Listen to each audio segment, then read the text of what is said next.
What's up, everybody? Welcome back to another episode of Comic Chaser. I can't even say weekly anymore because it's kind of inconsistent, but my comic book review series where I go over the comics I picked up, well, not this week, technically, more so last week's books. We're going to go over last week's books, and I'll probably try to get this week's stack reviewed probably around, beginning of next week. We'll see. It's getting busy around work. Well, not busy, but it's field trip season, so I've just been really tired coming home from work. So I haven't been able to get through my whole pull as efficiently as usual. So really gonna have to adjust things. But we have a pretty decent stack of comics, about 6 books, and we're gonna cover them all as per usual. And if you're new here, I review my comics in kind of like a countdown format where I talk about the books that are at the top of my pile, which are the ones that were good but not mind-blowing. And then we end off with what is my pick of the week for the week. So as per usual, spoilers for all the comics I'm about to cover, and don't forget to do all the usual YouTube things. Like the video, hit that subscribe button and notification bell so you don't miss more from the Channel Chasers Podcast channel, including new episodes of the podcast. Our episode that we are recording tonight, as of the recording of this episode, is the Peacemaker episode, so you can expect that probably sometime next week. So look forward to that. Let's go ahead and get started. So first up, we have Imperial Guardians, Imperial War Imperial Guardians, which is kind of false advertisement because Star-Lord is part of the main cast of Imperial along with Richard Rider and stuff. But this mainly deals with Gamora and Darkhawk, with a cameo appearance of Captain Marvel. And I'll be honest, this is probably the tie-in that I like the least out of all the tie-ins that I've read so far. Mostly because I just don't care about the Skrulls or Ferengi or Clerks, the Super Skrull. I don't really care. The only reason I even care slightly about the Skrulls is because of Hulkling, because Hulkling is one of my favorite characters. I love the Young Avengers. You can see my Jim Chung Young Avengers poster in the background there. It's a little out of focus, but you can see it. So, again, this was okay, but I don't really care about the Skrulls, so I just kind of breeze through it. Now, this was pretty solid, actually. Amazing X-Men. I think this is just Amazing X-Men number 1. And this is the first adjectiveless X-Men book set in the Age of Revelation timeline. And so, if you missed out, basically, they pulled the Days of Future Past and pulled present-day Cyclops' consciousness into the future timeline. So he is in future Cyclops' body, along with our Beast, was also brought to the future as well, his consciousness. And they just get to see how really fucked up this world is. And right now they're being chased by Wolverine, who has become Revelation's Angel of Death, like an unstoppable murder machine. And you just see how fucked up this world is. And Cyclops is doing his thing, trying to lead the team. And just a lot of people die. But, people are starting to get angry with him. It's who died and made you leader, Slim? And then Cyclops is Forge, Magneto, Zorn, take your pick. This is what you brought me here for, right? Let's do this. So they try and get to Philly, but their teleporter ends up messing up, and they end up in Providence, which I'm assuming is Providence, Rhode Island. And turns out that territory is ruled by Darkchild. And no, I don't mean magic, I mean Darkchild, because in this timeline, magic was killed and Darkchild took over. I don't know how that works, but it works like that, I guess. And I'm not gonna lie, Darkchild kind of looks fine as hell, though. Pun intended. She looks good. I kind of want that as a Marvel rival skin. But I am curious to see how it turns out. This is still pretty solid.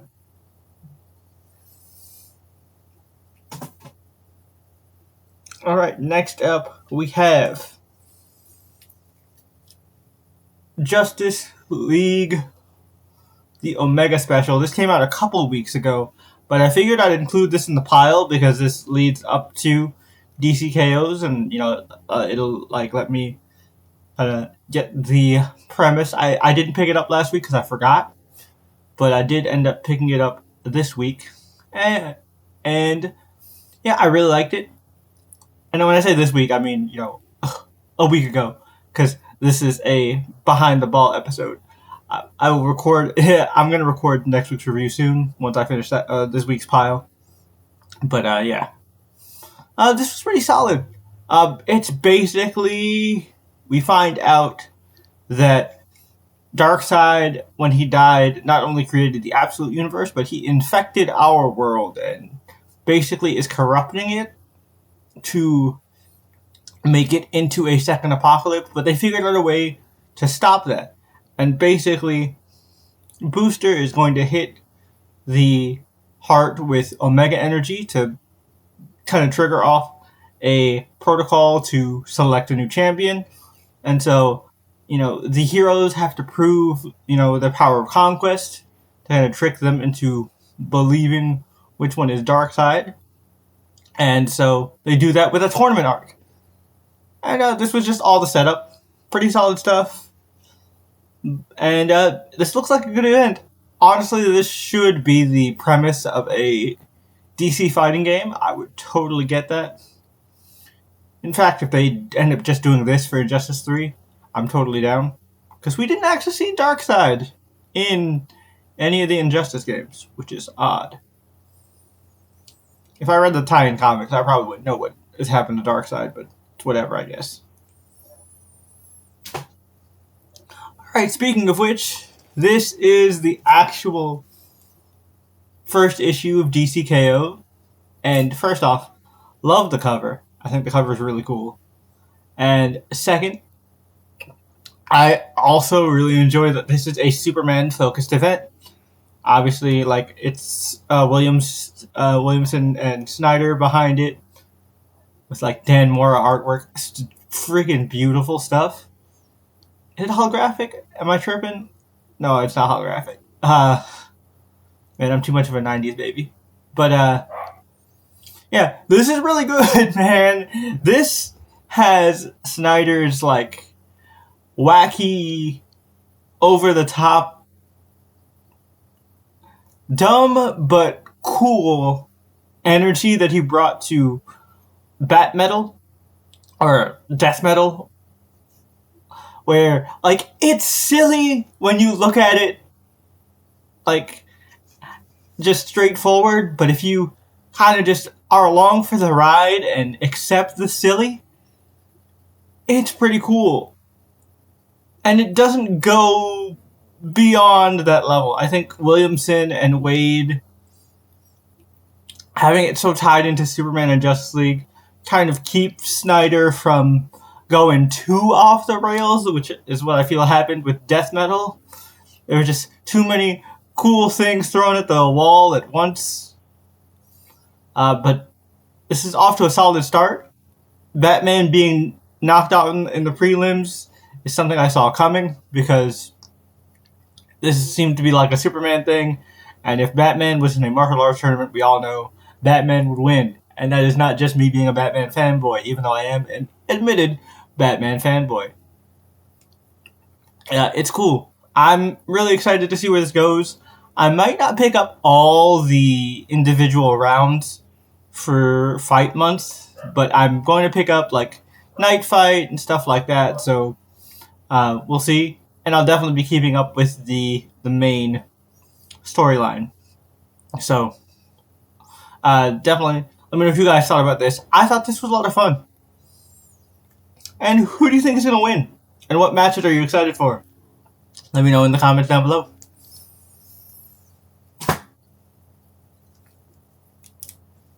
Next up, we have Godzilla. I think this is issue number 3. This book is great. Tim Seeley, and the artist name I cannot pronounce because it's like Russian. But this book is fantastic. This feels like a shonen manga. Like, Kaiju number 8, a little bit. It has a little bit of an Attack on Titan type of vibe, except the kid doesn't transform into a kaiju. He just has powers to put him on par to be able to box with a kaiju, in particular Godzilla. So, this is pretty interesting. We also find out that the leeches that we were tracking in the last issue were not, organic. These were synthetic. So these creatures were created initially around the time Godzilla first showed up. And Godzilla is trying to basically find these things. So that's pretty interesting. Now, I think General Rivera or Commander Rivera, I don't know what his rank is, but Rivera wants to use these things to try and kill Godzilla. He's all gung-ho about it. Now, Dr. Rumi is like, now killing kaiju isn't the way, but we can find a way to deal with them. And, she is trying to basically mentor our main character, Jason, to try and figure out, better ways to fight kaiju without having to, kill or hurt them.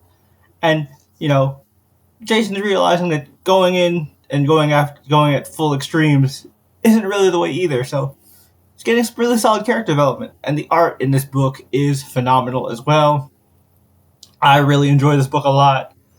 This was definitely close to being my pick of the week, but not quite, because my pick of the week, after a long time of it almost losing me with all the Bane stuff, is Absolute Batman, issue number 13. The first full appearance of Absolute Catwoman, who is getting her own miniseries, by the way, which I'm super excited for. We get to see what her origin story is about. And I really like this. This was dope. We get to see kind of the chemistry and relationship between Selina and Bruce, which is off the charts and instant.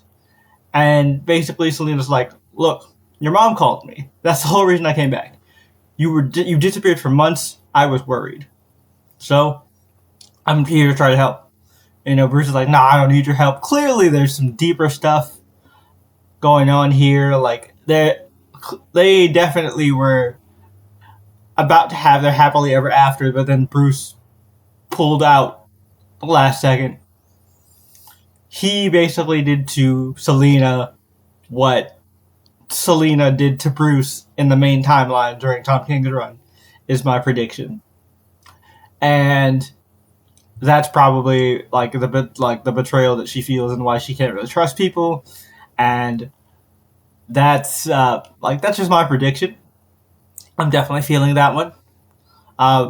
But basically, she sees, what they've done to Bruce in Arkham, which is basically juice him with venom. They hooked him up with a venom distribution system, so whenever he gets an adrenaline rush or gets super angry, he hulks out and venomizes. And he's like, oh shit, now I have the tools to take down Bane. And Selina's like, hey, I don't think you should do that. You're better than this. He goes, no, I need it. I need it. And it's just like, I don't know about this one, Chief, but Alfred's like, nah, fuck that. We gotta use all the tools to our advantage. Let's go. You've got this, kid. And so now he's called out Bane for a final showdown. The ultimate showdown of Ultimate Destiny. If you're old enough to remember that, to recognize that reference, hit the thumbs up button. And leave a comment to let me know you understood that reference. But yeah, this was great. I am really looking forward to the next issue. This is going to be one crazy fight. And if Nick Dragotta remains on art, like for this one, and they don't get like one of the usual like fill-in backup artists, this is gonna go crazy. I'm excited. I'm sad the Ultimate Universe is ending, but the Absolute Universe is going strong, and I'm here for it. All right, well, that's pretty much it for my Comic Chaser episode for this week. Now, next week's episode, or the episode coming up, that you'll see in a few days, is like a 10 book stack, so it's going to take me a bit to get through that pile, but I promise I will get it to you eventually. I have not abandoned y'all. I will continue to do comic reviews for, the few of you that do watch. I appreciate it. Don't forget to leave that comment to let me know what you guys thought of these books. What do you think of DCKO so far? The Absolute Universe, anything that I covered here, really, let me know in the comments down below. As always, don't forget to, like I said, do all the usual YouTube things. Hit the subscribe button if you haven't already. Notification bell, all that stuff. But until next time, I'll catch you guys later. Peace.